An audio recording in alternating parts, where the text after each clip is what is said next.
In October 2023, Bill Maher stands on live TV and declares, "The new witch hunts come from Twitter, not Salem." As Hollywood's elites fuel cancel campaigns and performative outrage, public fear skyrockets. 62% of Americans now believe cancel culture breeds a climate of fear. But how did the industry that championed free speech lose its grip on reality? And what happens when one insider exposes the truth? Maher steps onto the real-time stage in October 2023 and takes direct aim at Hollywood's latest trend, activism as performance. With the audience waiting, he launches into a monologue that cuts through the applause and self-congratulation that usually fills award show nights. "My name is Bill, and I fly private, and so does every other person who calls themselves an environmentalist who can." The confession lands, but it's just the opening volley. Maher's tone sharpens as he points to a collage of politicians and celebrities who urge the world to shrink its carbon footprint, all while logging hours in private jets.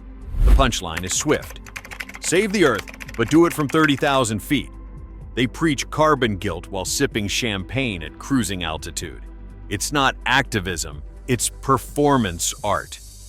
The crowd reacts, some with laughter, some with discomfort. Maher isn't just roasting the hypocrisy, he's daring his own tribe to recognize it, setting the stage for a deeper reckoning with Hollywood's carefully curated image of moral leadership. J.K. Rowling's June 2020 tweets on biological sex set off a firestorm. Within hours, the author who created Harry Potter found herself denounced by former cast members, dropped by charities, and branded a pariah in the very circles that once celebrated her. Rowling didn't back down, publishing a lengthy essay defending her views, but the lines were drawn. Loyalty in Hollywood now meant total agreement or total exile. Elon Musk, once hailed as a tech visionary, faced his own reckoning after buying Twitter in 2022. Progressive voices who once praised his climate efforts turned on him overnight, launching hashtags and headlines accusing him of enabling hate speech.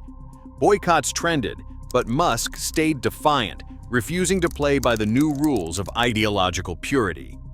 These aren't isolated incidents. According to Pew Research in 2021, 62% of Americans say cancel culture creates a climate of fear. The message is clear: step outside accepted dogma, and you risk becoming a cautionary tale. Public figures aren't the only ones watching. Ordinary people see how quickly the mob can turn. And the anxiety isn't just in Hollywood, it's everywhere. Miley Cyrus declared, "I am moving if this is my president. I don't say things I don't mean," as the 2016 election loomed.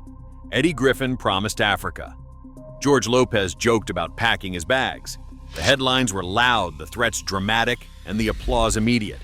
But the day after the results, not a single moving van showed up at a celebrity mansion.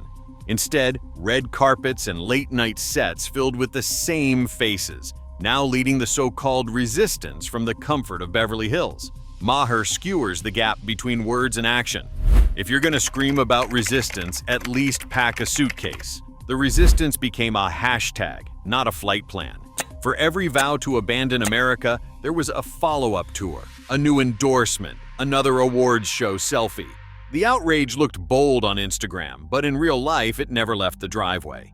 The gap between performance and principle couldn't be clearer. In July 2020, petitions swept across social media demanding that Trader Joe's scrap its international-themed product names. Critics targeted labels like Trader Jose and Trader Ming's, calling them outdated and offensive. The calls grew louder, with hashtags trending and news outlets predicting a corporate retreat. Trader Joe's didn't flinch. The company issued a direct response. "We disagree that any of these labels are racist." Instead of apologizing or rebranding, they stood by their products and their customers. While headlines warned of backlash, something else happened at the checkout. That year, Trader Joe's sales soared to an estimated $16.5 billion, about 20% higher than 2019. Foot traffic rebounded through the summer and fall, and by 2021, revenue topped $18 billion. New stores opened, lines stretched out the door, and customer loyalty held strong. The online outrage faded, but the lesson lingered. For Trader Joe's, Refusing to bow to the mob didn't just protect their brand, it fueled their growth. Dave Chappelle faced global protests and Netflix walkouts after his 2021 special The Closer dared to joke about gender identity. Kevin Hart lost his shot at hosting the 2019 Oscars when old tweets resurfaced, igniting a storm that forced him to step aside. Joe Rogan became a lightning rod in 2022, with artists boycotting Spotify over his podcast content. These aren't rare cases, they're the new normal. According to a 2023 survey by the Foundation for Individual Rights and Expression, 73% of comedians now admit they self-censor, fearing backlash. The stage, once a place for risk, is now surrounded by invisible tripwires. In March 2023, Cornell's president Martha Pollack refused student demands for mandatory trigger warnings, defending academic freedom and the value of discomfort in learning. 1 month earlier, Ben Stiller faced calls to apologize for Tropic Thunder. He stood firm, tweeting no regrets. The film's box office topped $195 million, with a critic's score of 82%. Pollack and Stiller proved that holding your ground, whether in the classroom or Hollywood, outlasts the outrage. In 2023, 62% of Americans told Pew Research they believe cancel culture creates a climate of fear, a number that frames every story in this documentary. We saw how Maher's October monologue challenged Hollywood's performative activism, how Trader Joe's refusal to rebrand faced zero business loss, and how comedians like Dave Chappelle and Joe Rogan continue to work despite public backlash. Martha Pollack's stand at Cornell and Ben Stiller's refusal to apologize for Tropic Thunder show that pushback is possible and often effective. Yet it's still unclear if these moments are the start of a wider change or isolated acts of defiance.